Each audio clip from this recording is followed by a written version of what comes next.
Good morning all student, कैसे हैं आप सब लोग। चलिए, मैं आपका अपना टीचर गुलशेर गौड़। ये तो आप सब लोगों को पता ही है कि रोज़ दिन प्रतिदिन हम लोगों का मिलन होता है। हम लोग आप लोगों के लिए नॉन स्टॉप क्लास लेकर आते हैं। बिना किसी वजह से किसी भी चीज़ का निर्माण नहीं होता। हमारा आप लोगों को क्लास देने का जो उद्देश्य है वो ये है कि हम आप लोगों को कम समय में और कम मेहनत के साथ सफलता प्राप्त करा सके, आपके लक्ष्य तक पहुंचा सके। आपको बिना किसी फीस के हम लोग फ्री में पढ़ाकर अपनी मेहनत से, अपने संस्थान की मेहनत से, अपनी पूरी टीम की मेहनत से हम लोग आप लोगों को अंतिम सफलता प्राप्त करा सके। इसी लक्ष्य को ध्यान में रखते हुए हम लोग आप लोगों के साथ काम कर रहे हैं और करते रहेंगे जब तक, एक कहावत है, जब तक हमारे में हिम्मत रहेगी और जब तक आप लोग हमारे साथ मिलकर मेहनत करते रहेंगे तब तक हम भी आप लोगों के लिए दिन और रात मिलकर मेहनत करेंगे। तो चलिए, बिना टाइम वेस्ट करे आगे बढ़ते। आज का जो हमारा टॉपिक है वो है, विषय है भौतिक विज्ञान और टॉपिक है प्रकाशिक तंतु। ये फिजिक्स चल रही है हमारी। फिजिक्स में ये हमारी 11वीं क्लास है। आप लोगों को ये भी पता होगा कि हमने जो भी यूनिट उठाई है अब तक, चाहे वो ज्योग्राफी उठाई हो जनरल स्टडी में, वो कंप्लीट करी है हमने, चाहे हमने संविधान उठाया हो, नागरिक शास्त्र, कॉन्स्टिट्यूशन, वो हमने कंप्लीट किया है आप लोगों के लिए। इसी तरीके से इतिहास चल रहा है हमारा, वो कंप्लीट करेंगे हम। मध्यकालीन भारत चल रहा है, मुगल काल। हिंदी चल रही है आपकी, वो भी हम कंप्लीट करके छोड़ेंगे। इसी तरीके से टॉपिक बाय टॉपिक सब चीजें चल रही है और विषय बाय विषय आप ईमानदारी के साथ इस चीज के नोट्स बना लीजिएगा। आपको कहीं भी भटकने की आवश्यकता बिल्कुल भी नहीं पड़ेगी और आप बस प्रैक्टिस करते रहिएगा। नोट्स पढ़िएगा और प्रैक्टिस करिएगा। प्रैक्टिस के लिए आप कोई भी बुक ले लीजिएगा, बुक सब अपने आप में अच्छी होती है। बस ये ध्यान रखना है कि बुक में कभी कभी मिस्टेक आ जाती है कि कौन सा क्वेश्चन मिस्टेक है और क्या उसका सही आंसर है। बस इतना ध्यान रखना है, बाकी कोई ध्यान नहीं रखना। तो चलिए आइए देखते हैं भौतिक विज्ञान। ठीक, और क्लास नंबर है हमारी 11, क्लास नंबर 11 और टॉपिक है हमारा प्रकाशिक तंतु। इसे इंग्लिश में जो कहते हैं, हिंदी में प्रकाशिक तंतु कहते हैं और इंग्लिश में ऑप्टिकल फाइबर कहा जाता है। ऑप्टिकल फाइबर ये होता क्या है, आप लोगों को पता होगा। जो पहले टेलीफोन वगैरह होते थे या केबल वगैरह होता था टीवी देखने के लिए, रिलायंस वगैरह जो हमारी कंपनी है, बीएसएनएल वगैरह है, सॉरी बीएसएनएल जो हमारी कंपनी होती थी, बीएसएनएल का ही संचार होता था पूरे। तो जो लाइन डाली जाती थी और उस लाइन में जो तार होता था, ये तार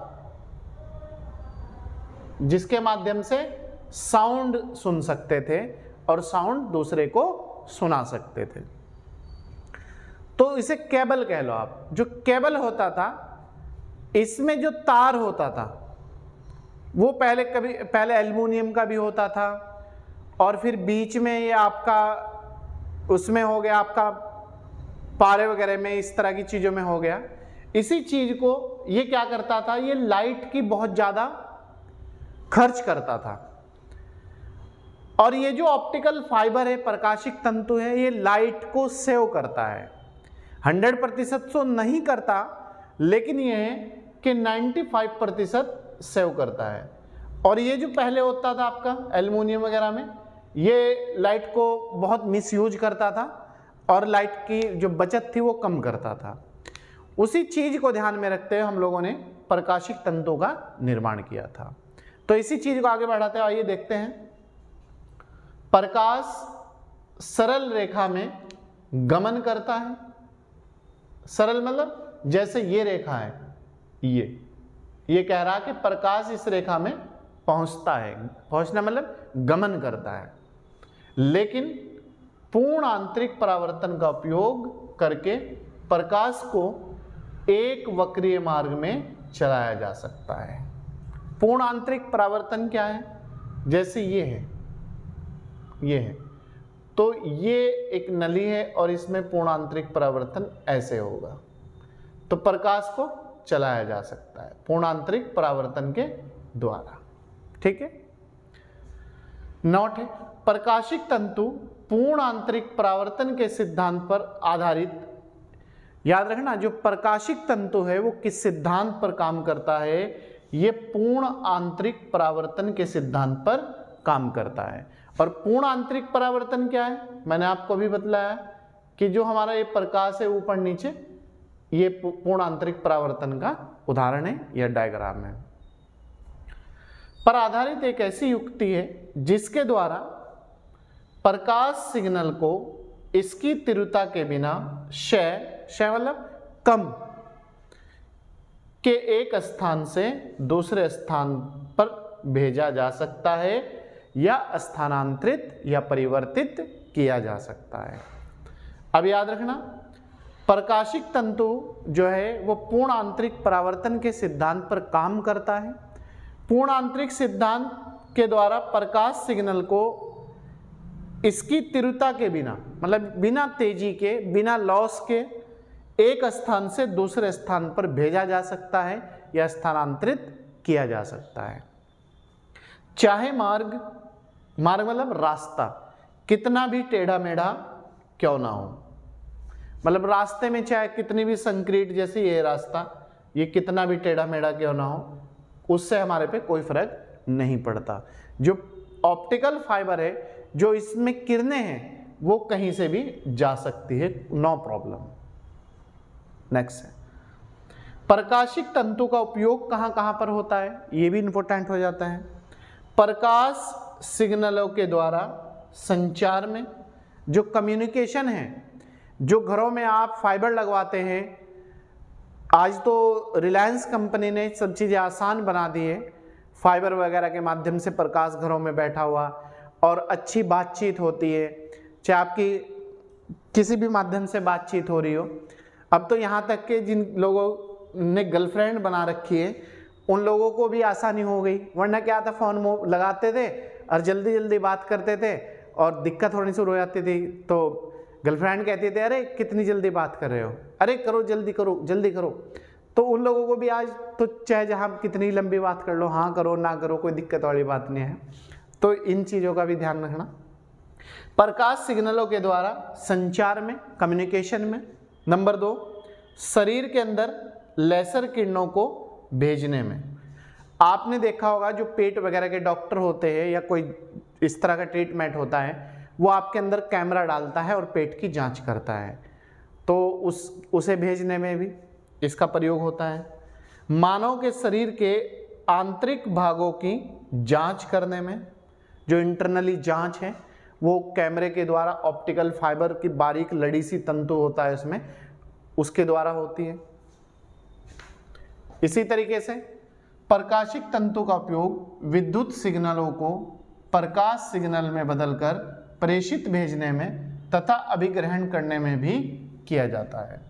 तो याद रखना, प्रकाशिक जो तंतु है इसका जो उपयोग है विद्युत सिग्नल को, मतलब लाइट के थ्रू जो हमारी वो होती है, इस तरीके से वो होता है, आप याद रखना बारीक बारीक से।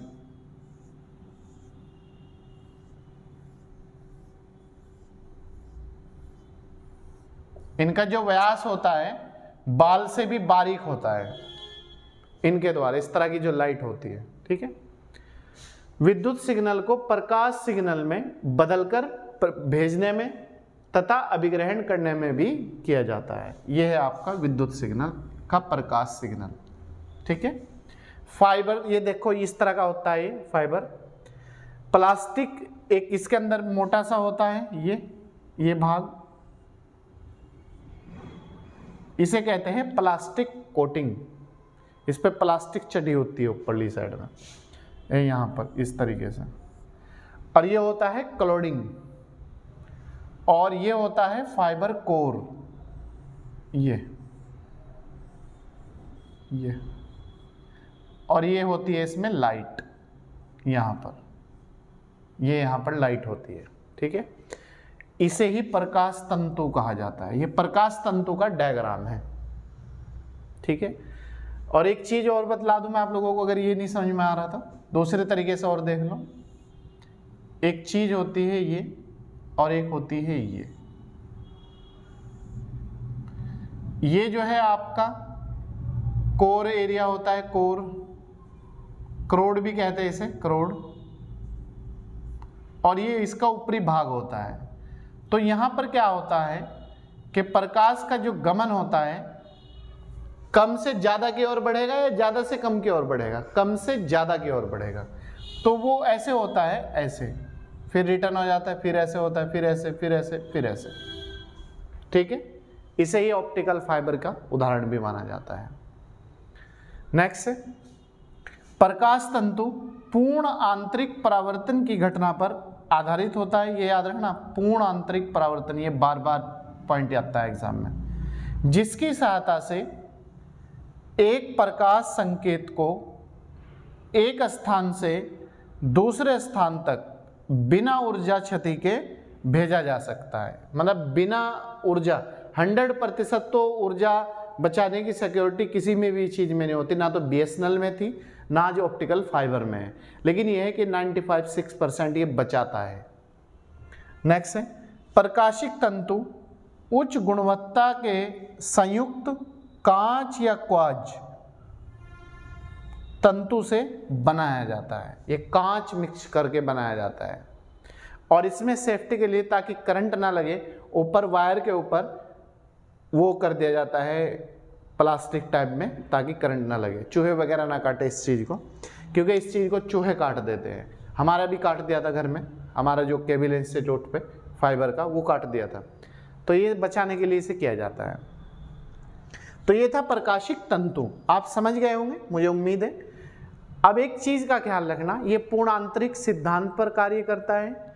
एक स्थान से दूसरे स्थान पर किरणों को भेजने के लिए इसका कार्य किया जाता है, संचार में इसका प्रयोग किया जाता है, लाइट की खपत करने में ये बेहतर माना जाता है, और डॉक्टरों के द्वारा जो ट्रीटमेंट होता है, इंटरनली जो जांच होती है, उसमें भी इसका प्रयोग किया जाता है। कैमरा डाल के स्टोमच का, स्टोमच मतलब पेट वगैरह का कोई जांच अगर होती है तो वो कैमरा डाला, इंडोस्कोपी कहते हैं जिसे हम लोग, तो इंडोस्कोपी इसी के माध्यम से होती है। बारीक सा तार होता है, उसे कैमरे से जांच कर लेता है और वो स्क्रीन पे डॉक्टर देखता रहता है, जैसे हमारी कंप्यूटर की स्क्रीन होती है उस चीज़ पे।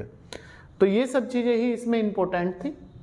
और बाकी आप ये याद रखना ना, प्रकाश सिग्नलों के द्वारा संचार में, शरीर के अंदर लेजर किरणों को भेजने में, मानव शरीर के आंतरिक भागों की जांच करने में, और प्रकाशिक तंतु का उपयोग विद्युत सिग्नल को प्रकाश सिग्नल में बदलकर प्रेषित मतलब भेजा जा सकता है, विकिरण भी किया जा सकता है। ये प्रकाशिक तंतु का डायग्राम है। और ये आपका, इसकी जो बहुत बारीक तार होता है, रेशे से टाइप में होता है, ये रेशे होते हैं इसमें, बाल जो होता है ना उससे भी बारीक होता है इसका तार, तो आप याद रखना। बाकी इससे संबंधित कोई भी अगर आपका क्वेश्चन है, कोई चीज़ समझ में ना आई हो, तो आप लोगों का स्वागत है, वेलकम है। आप इसे एक बार सुन लें, एक बार इसके नोट्स बना लें, नोट्स पढ़ लें, और एक बार और सुन लें वीडियो को। तो मुझे पूरी उम्मीद है कि आप प्रकाशिक तंतु से अगर एग्जाम में क्वेश्चन बनेगा तो आप एग्जाम में नहीं छोड़ सकते, उसे करके आएंगे, गारंटी के साथ कह रहा हूँ, अगर आपने ईमानदारी से काम किया होगा। तो चलिए, मैं आपका अपना टीचर गुलशेर गौड़, मिलते हैं कल नेक्स्ट क्लास में। तब तक आप अच्छी तरीके से तैयारी करें और अपना बहुत ख्याल रखें। Thank you.